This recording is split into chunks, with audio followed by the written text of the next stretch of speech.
श्री कृष्णं वंदे जगद्गुरुम इदं श्री सद्गुरुवे नमः। वाङ्मय नंबर 4 साधना पद्धतियों का ज्ञान और विज्ञान, ऑडियो नंबर 77। पिछले ऑडियो में गुरुदेव ने हमें समझाया कि किस व्यक्ति के लिए कौन सा आसन हितकर होगा। इसका निर्णय करने से पूर्व उसकी शरीर रचना, प्रकृति, दिनचर्या, स्वास्थ्य आदि का निरीक्षण करना होता है। गुरुदेव ने कहा कि जो उपयोगी ना पड़े उसे छोड़ देना चाहिए और इनके अतिरिक्त भी हजारों प्रचलित आसनों में से कोई हितकर प्रतीत हो तो उसे अपना लेना चाहिए। साथ ही शीर्ष आसन के संबंध में गुरुदेव कुछ सावधानी बरतने को कहते हैं। गुरुदेव कहते हैं कि शीर्ष आसन, जिसे विपरीत करणी मुद्रा भी कहते हैं, इसकी उपयोगिता के संबंध में बहुत सावधानी से परीक्षण करने की आवश्यकता है। शीर्षासन का अभ्यास बहुत थोड़ी मात्रा में और धीरे धीरे आरंभ करना चाहिए और यदि वह अपनी प्रकृति के अनुकूल जचे तो ही उसके लिए आगे प्रयत्न जारी रखना चाहिए। अब क्रमशः आगे अन्य आसन। पिछले पृष्ठों में हम बता चुके हैं कि आसनों का प्रधान उद्देश्य शारीरिक व्यायाम है। साथ साथ कुछ योग चक्रों का जो जागरण हो जाता है वह अतिरिक्त लाभ है।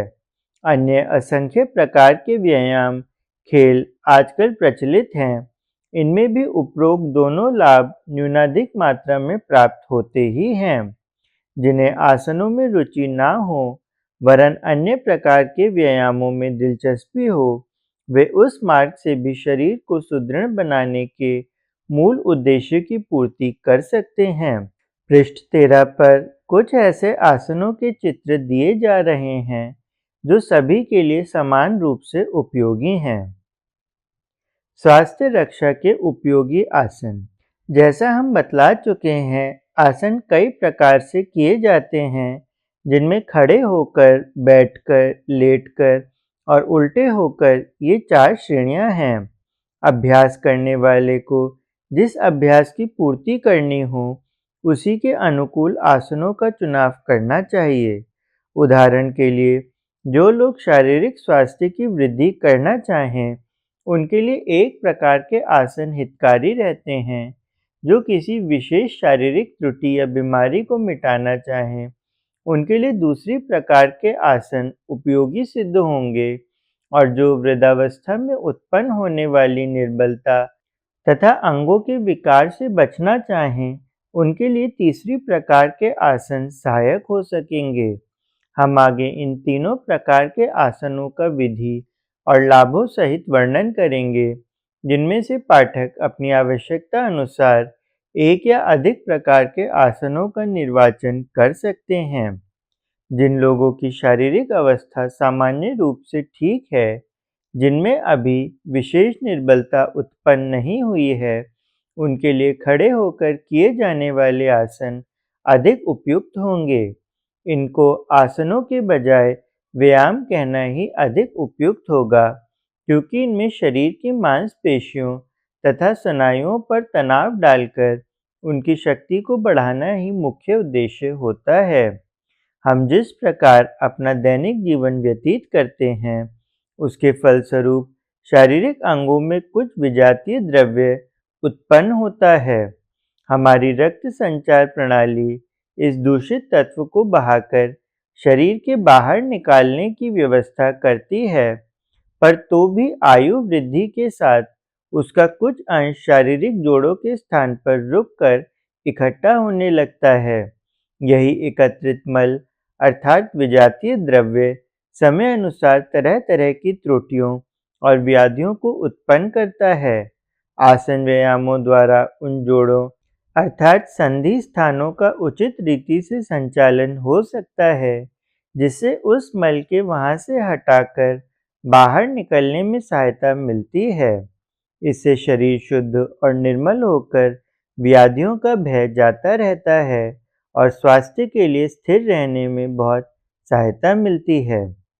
पहला आसन पादहस्तासन। मानव शरीर में प्राथमिक आवश्यकता के सबसे कार्यशील अंग पाचन संस्थान तथा मल निष्कासन यंत्र हैं। यदि ये दोनों अपना काम ठीक ढंग से पूरा करते हैं, तो शरीर के अन्य अंगों को उचित पोषण मिलता रहेगा और वे अपना काम उचित रीति से कर सकने में समर्थ हो सकेंगे। पादहस्तासन इन दोनों अंगों को ठीक व्यायाम करा के कार्यक्षम बनाए रखने का बड़ा उत्तम साधन है। यह एक ऐसा सरल व्यायाम है जो बालक से बूढ़े तक सबके लिए समान रूप से उपयोगी है। इसलिए इसे सामान्य रूप से स्कूलों में विद्यार्थियों से कराया जाता है और फौज में सिपाही भी इसे करते हैं।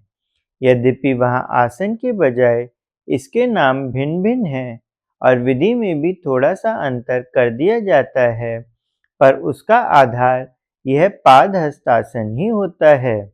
इस आसन का अभ्यास करने के लिए पहले तनकर सीधे खड़े हो जाइए और दोनों हाथों को भी ऊपर की तरफ पूरी ऊंचाई पर तान लीजिए। अब हाथों को धीरे-धीरे नीचे की तरफ झुकाकर जमीन की तरफ ले जाइए और दोनों पैरों के अंगूठे को पकड़ लीजिए। इस समय खास ध्यान यह रखा जाए कि दोनों पैर बिल्कुल तने रहें और घुटने जरा भी मुड़ने न पावें। इसके पश्चात सिर को भी हाथों के बीच में होकर घुटनों की तरफ झुकाया जाए, यहाँ तक कि नाक घुटनों से छू जाए। यह इस आसन की पूर्ण अवस्था है। यह आवश्यक नहीं कि आप पहले ही दिन पैरों के अंगूठों को पकड़ लें और सर को घुटनों में भी लगा लें। ये सब अभ्यास क्रमशः ही करने चाहिए। आरंभ में हाथों की उंगलियां पैरों के अंगूठों के पास ना पहुंच सकें, तो जहां तक पहुंच सके वहीं तक ले जाइए और प्रतिदिन उसे अधिक नीचे ले जाने का प्रयत्न करते रहिए। 10-20 दिन कोशिश करते रहने पर आप अंगूठों को पकड़ने लग जाएंगे। इसके बाद माथे को घुटनों से लगाने का प्रयत्न कीजिए। इसमें भी 1-2 महीने का समय लग सकता है। नई उम्र के लड़के जिनके अंग अभी लचकदार हैं, इसे 1-2 सप्ताह में ही करने लग जाएंगे, पर प्रौढ़ और वृद्ध अवस्था वालों को यदि इसमें कई महीने लग जाएं, तो भी आश्चर्य नहीं। साथ ही जिन वृद्ध लोगों ने आरंभिक अवस्था में कभी व्यायाम नहीं किया है अथवा जिन प्रौढ़ लोगों का शरीर विशेष मोटा ताजा है, उनको पैर के अंगूठे पकड़ने में सफलता ना मिले तो कोई हर्ज की बात नहीं। मुख्य तात्पर्य यही है कि उपयुक्त क्रियाओं को करने की यथासंभव कोशिश करनी चाहिए। उससे जितना आप कर सकेंगे, उतना लाभ मिल ही जाएगा। इस आसन को करते समय पेट को जितना अधिक भीतर की तरफ खींचा जाएगा, उतनी ही इसमें सुविधा रहेगी। इस आसन से पैर, कमर, पीठ के स्नायुओं पर खूब खिंचाव पड़ता है और अमाशय तथा मल को निकालने वाली बड़ी आंत पर भी पर्याप्त दबाव पड़ता है। इससे इन अंगों के विकार दूर होकर ये शुद्ध और सशक्त बनते हैं। अजीर्ण, कब्ज और पेट की अन्य अनेक खराबियों के लिए यह आसन अत्यंत लाभदायक है। इससे जठराग्नि प्रदीप्त होकर भोजन के पचने में सहायता मिलती है और शरीर को उपयुक्त परिमाण में रस और रक्त की प्राप्ति होकर स्वास्थ्य स्थिर रहता है।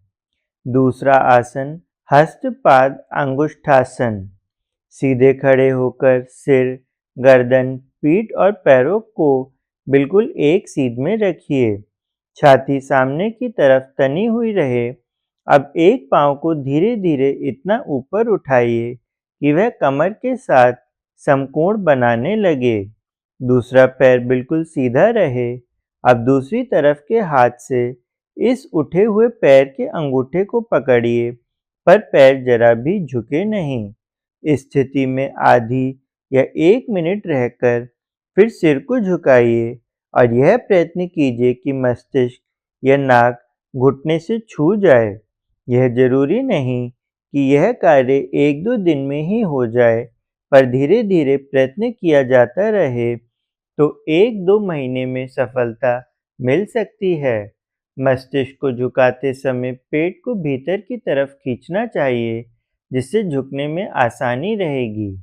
जिन लोगों का सर कमजोर हो या जो अधिक मोटाई के कारण इस आसन में कठिनाई का अनुभव करें, उनको चाहिए कि आरंभ में दीवार का सहारा लेकर खड़े हों और आवश्यकता समझें तो पैर के नीचे किसी कुर्सी या तिपाई का सहारा लगा लें।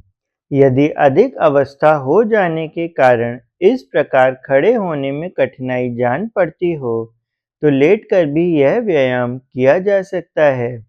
उस समय पीठ जमीन पर लगी रहेगी और पाँव को धीरे-धीरे उठाकर सीधा कर लिया जाएगा।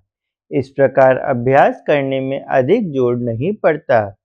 किसी कारणवश निर्बल हुए लोगों के लिए इस प्रकार लेटकर आसन करना ही अधिक हितकर सिद्ध होगा। अभ्यास करते समय पहले एक पाँव को फिर दूसरे को क्रमशः उठाना चाहिए। यह आसन कुछ कठिन है, इसलिए इसका समय बहुत धीरे-धीरे बढ़ाना चाहिए। आरंभ में यदि चौथाई मिनट भी खड़े रहा जाए, तो कोई हानि नहीं है। धीरे-धीरे शक्ति और अभ्यास के अनुसार 2-3 मिनट तक खड़े रहने का अभ्यास बढ़ाया जा सकता है। इस आसन में जांघ, कमर, पीठ, गला आदि के स्नायुओं पर खिंचाव पड़ता है, जिससे इन सब अंगों को लाभ पहुंचता है। कमर के दर्द तथा तोंद निकलने में इस आसन से शीघ्र ही फायदा नजर आता है। तीसरा आसन पश्चिमोत्तान आसन। यह पाद हस्तासन से मिलता-जुलता है। अंतर इतना ही है कि वह खड़े होकर किया जाता है और यह जमीन पर बैठकर। पहले पैरों को सीधा फैलाकर बिल्कुल जमीन से मिलाकर रखा जाए, अर्थात घुटने उठे या मुड़े ना रहें। फिर झुककर दोनों हाथों से दोनों पैरों के अंगूठे पकड़ लिए जाएं। जिन लोगों का पेट ज़्यादा निकला होता है अथवा किसी कारणवश जिनकी रीढ़ की हड्डी में लोच नहीं होती, उनको अंगूठे पकड़ने में कठिनाई जान पड़ती है। धीरे-धीरे अभ्यास करने से प्रत्येक मनुष्य इसमें सफल हो सकता है। जब अंगूठे ठीक पकड़ लिए जाएं, तब कुछ सांस निकालकर मस्तक को घुटनों की तरफ झुकाया जाए और यह प्रयत्न किया जाए कि नाक घुटनों से छू जाए। इस क्रिया में सबसे अधिक ध्यान इसी बात का रखना चाहिए कि घुटने और पैर बिल्कुल सीधे रहकर जमीन से लगे रहें। अगर घुटने थोड़ा भी मुड़कर ऊपर उठ गए, तो इस आसन का तान अर्थात नसों का तनाव अधूरा रह जाएगा। इसलिए इसकी सरल विधि यही है कि अंगूठे पकड़ने और नाक को घुटने तक पहुंचाने में शीघ्रता ना की जाए, वरन अपनी शक्ति और शारीरिक स्थिति के अनुसार जहाँ तक पहुँचा जाए, उतने से ही अभ्यास करता रहे और धीरे-धीरे 2-4 महीना जितना भी समय लगे, उतने में ही आसन को पूरा किया जाए। फिर भी अवस्था अधिक हो जाने और हड्डियों का लोच घट जाने से अगर नाक घुटने से ना लग सके, तो उसकी भी चिंता ना करें। इस प्रकार के अभ्यासों में स्वाभाविकता का ध्यान रखना आवश्यक है। नसों और हड्डियों पर अधिक जोर डालने से लाभ के बजाय हानि भी हो सकती है। इसलिए अपने शरीर की स्थिति के अनुसार जितना हो सके उतने का ही अभ्यास करते रहना ही पर्याप्त है और उससे उद्देश्य की पूर्ति हो जाती है। जो लोग पेट के निकल आने के कारण इसमें कठिनाई का अनुभव करते हों, उनको निराश होने की आवश्यकता नहीं, क्योंकि इस आसन के अभ्यास से पेट स्वाभाविक स्थिति में आता जाएगा और कुछ महीनों में स्वमेव सफलता मिल जाएगी। शारीरिक स्थिति को सुधारने की दृष्टि से इस आसन को एक बार में चौथाई या आधा मिनट करना काफ़ी है। हाँ, एक बार छोड़कर बार-बार अंगूठा पकड़ने से इसे 3-4 मिनट तक किया जा सकता है। इस आसन से पीठ, पेट और पेड़ों की हड्डियों तथा नसों पर पूरा तनाव पड़ता है, जिससे रक्त का संचार उत्तम रीति से होने लगता है और उनकी त्रुटियां दूर होकर स्वास्थ्य की उन्नति होती है। पेट संबंधी शिकायतों को दूर करने में इस आसन का खास महत्व है। अग्निमांद्य बदहजमी, अपच आदि की खराबी में इससे बहुत लाभ जान पड़ता है और कोष्ठबद्धता मिटकर शौच साफ आने लगता है। पर जल्दबाजी और अधिकता करने से कब्ज बढ़ भी सकता है। चौथा आसन भुजंग आसन। पहले आसन पर पेट के बल सीधा लेटा जाए, जिससे पैर, पेट, छाती और मस्तक जमीन से छूते रहें। आरंभ में समस्त शरीर को ढीला करके जमीन से पूरी तरह मिला देने की कोशिश करनी चाहिए। उस समय पैरों के तलवे यथासंभव सीधे रहें, अर्थात पैरों की उंगलियों की नोक जमीन को छूती रहे। दोनों हाथ कोहनी पर से मोड़कर सीने के पास लगे रहें। इसके पश्चात क्रमशः शरीर की पेशियों को संकोच करके सिर और छाती को ऊपर उठाने की चेष्टा की जाए। आरंभ में इस कार्य में दोनों हाथों से भी सहारा लिया जा सकता है, पर धीरे-धीरे यह प्रयत्न करना चाहिए कि हाथों पर यथासंभव जोर कम डाला जाए और पीठ की मांसपेशियों का संकोच करके उनकी शक्ति से ही ऊपर शरीर को ताना जाए। शरीर को ऊपर उठाते हुए नाभि को जमीन से 2 डेढ़ इंच उठा लिया जाता है। उस समय सारे धड़ का भार पेड़ों के ऊपर ही आ जाता है। इस समय रीढ़ की हड्डी कमर के पास धनुषाकार हो जाती है। सिर सांप के फन की तरह बाहर निकला और उठा हो जाता है तथा पैरों के तलवे ऊपर की ओर रहते हैं। इस आसन के लाभों का वर्णन करते हुए एक अनुभवी ने लिखा है कि इस आसन से दोनों ओर, आगे पीछे, पेट, पीठ और रीढ़ के मोड़ से धड़ की सारी पेशियों का एक बार व्यायाम और एक बार शिथिलीकरण हो जाता है। शरीर के इस भाग में आमतौर से रक्त संचार कम रहता है, पर इस आसन से पेट और पीठ की सारी पेशियों और नसों को ताजे खून की प्राप्ति काफ़ी मात्रा में हो जाती है। इस आसन का सबसे ज़्यादा दबाव रीढ़ की हड्डियों और स्नायुओं पर पड़ता है। पीठ का दर्द या थकावट तो सिर्फ एक बार भुजंग आसन करते ही दूर हो जाती है।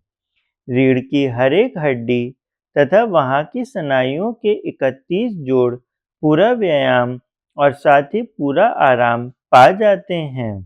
पीठ या पेट की कोई हड्डी यदि हटी हो तो इस आसन से ठिकाने पर आ जाती है। पेट की दोनों नाड़ियों जिनसे नौली चलती है के पूरे व्यायाम होने के कारण भुजंग आसन द्वारा सुषुम्ना नाड़ी की गति प्रणाली में काफ़ी वृद्धि हो जाती है। सुषुम्ना नाड़ी की स्थिति ऐसी है कि वैसे उसको रक्त संचार ही नहीं मिलता। इस नाड़ी के चेतन हो जाने से अनेक महत्वपूर्ण शारीरिक लाभ प्राप्त होते हैं। भोजन के बाद जिन लोगों को आलस्य धर दबाता है, उनका सबसे अच्छा इलाज भी भुजंग आसन ही है। स्त्रियों के लिए यह आसन विशेष रूप से लाभदायक है। जो शिकायतें आमतौर से स्त्रियों के गुप्त रोगों के नाम से प्रसिद्ध हैं, उनका अचूक इलाज भुजंग आसन है। इस आसन का अभ्यास भी धीरे-धीरे बढ़ाना चाहिए। सर को ऊपर की तरफ उठाते और रीढ़ की हड्डी को मोड़ते हुए जब इस आसन की पूरी स्थिति प्राप्त हो जाए, तब उसमें 5 या 10 सेकंड ठहरना काफ़ी है। एक बार ज़्यादा देर तक ठहरने के बजाय 5-5 सेकंड ठहरकर कई बार आसन को करना अधिक उपयोगी है। सिर को ऊपर की तरफ तानते समय सांस भरते रहें और नीचे लाते समय निकालते चले जाएं।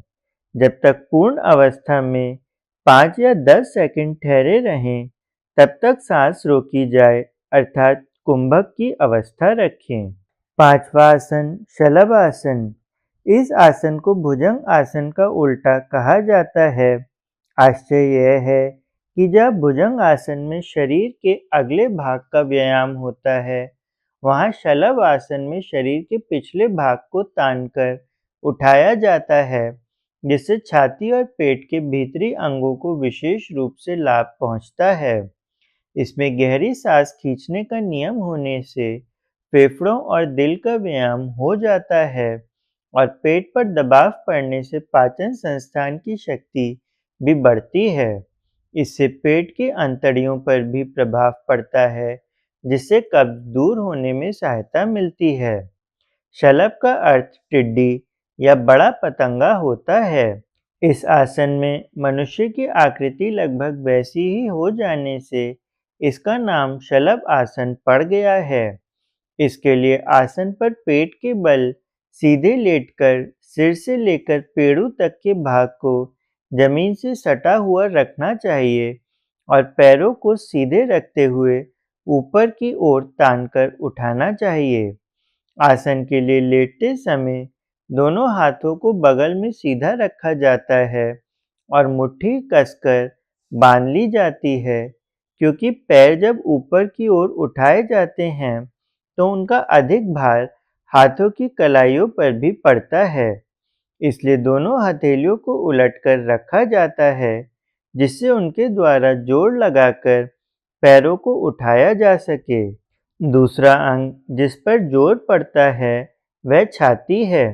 पैरों को तानते समय वहाँ की पेशियों को भी कड़ा करके जोर लगाया जाता है। पैरों को धीरे-धीरे उठा सकना संभव नहीं होता, इसलिए गहरी सांस भर के और बदन को कड़ा करके शीघ्रतापूर्वक पैरों को जहाँ तक संभव हो ऊपर की ओर ताना जाता है और जब तक इस अवस्था में रहा जाए तब तक सांस को रोके रहना होता है। इस आसन में शरीर पर काफी दबाव पड़ता है और छाती की पेशियों को कड़ा करके पैरों को तानना होता है।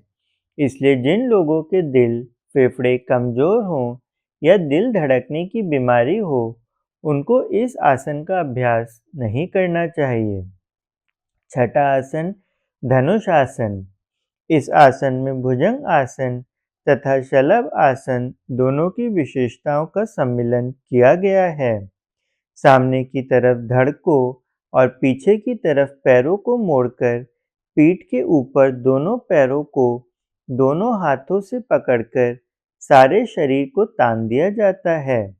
उस समय केवल पेड़ों का ही थोड़ा सा भाग और पेट जमीन से लगा रहता है और शरीर का समस्त भार उसी पर रहता है। इस आसन में शरीर की आकृति खिंचे हुए धनुष की सी हो जाने से ही इसका ऐसा नाम पड़ा है। धनुष आसन के लिए पहले पेट के बल आसन पर लेट जाइए। दोनों पैर सटे रहें, तब घुटनों को मोड़कर पिंडलियों को जांघों पर लाइए और दोनों हाथों से दोनों टखनों को पकड़ लीजिए। तब हाथों और पैरों को खींचने की चेष्टा करते हुए सिर तथा पैरों को जहाँ तक बन सके तानिए। इस समय सांस भी भर लेनी चाहिए। 5 या 10 सेकंड इस तनी हुई अवस्था में रहकर फिर सांस को निकालते हुए तनाव को कम कीजिए और पूर्ववत अवस्था पर आ जाइए। इस आसन की क्रियाएं शीघ्रतापूर्वक करनी होती हैं, इसलिए इस बात का ध्यान रखना आवश्यक है कि किसी अंग में झटका ना लग जाए। साथ ही जिस समय हाथ और पैरों को परस्पर खींचकर छाती और जांघों को ऊपर की ओर उठाने की कोशिश की जाती है, तब शरीर का संतुलन बिगड़कर किसी तरफ लुढ़क पड़ने की संभावना हो जाती है। इसलिए इन बातों से बचने की सावधानी रखकर ही आसन का अभ्यास करना चाहिए। जो लाभ भुजंग और शलभ आसनों में बतलाए गए हैं, वे सब इस आसन में कुछ कम मात्रा में मिलते हैं, पर पेड़ों की पेशियों का व्यायाम इसमें बहुत अच्छा हो जाता है, जिससे पाचन शक्ति और मल विसर्जन शक्ति की वृद्धि होती है। साथ ही भीतरी भागों में रक्त का संचार होने से वहाँ के अनेक दोष दूर हो जाते हैं। बाकी आसनों के बारे में अगले ऑडियो में जानेंगे। तब तक के लिए सभी को प्रणाम। 21वीं सदी उज्जवल भविष्य। भारत माता की जय। वंदे मातरम। प्रणाम सभी को। वाङ्मय अर्थात साहित्य, शब्द, भावना और विचार का संग्रह। योग ऋषि पंडित श्रीराम शर्मा आचार्य जी की इस धरोहर को ऑडियो रूप से सुनने के लिए चैनल को लाइक करें, सब्सक्राइब करें और नोटिफिकेशन ऑन करें। आइए गुरुदेव की वाणी जन जन तक पहुंचाएं। सभी को आभार।